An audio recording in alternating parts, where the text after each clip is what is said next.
কিন্তু এমন বিশ্বে আমরা বাস করি, প্রতিনিয়ত যুদ্ধের হুমকি আমাদের ঘিরে থাকে। তো সেখানে প্রস্তুতি না নিয়ে থাকা এটা অসম্ভব হয়ে পড়ে।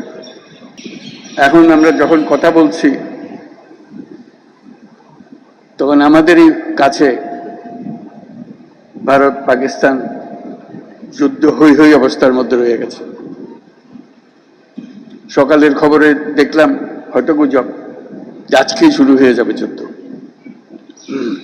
এরকম পরিস্থিতিতে আমরা বাস করি।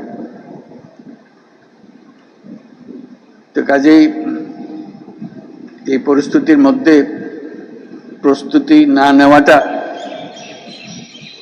আত্মঘাতী।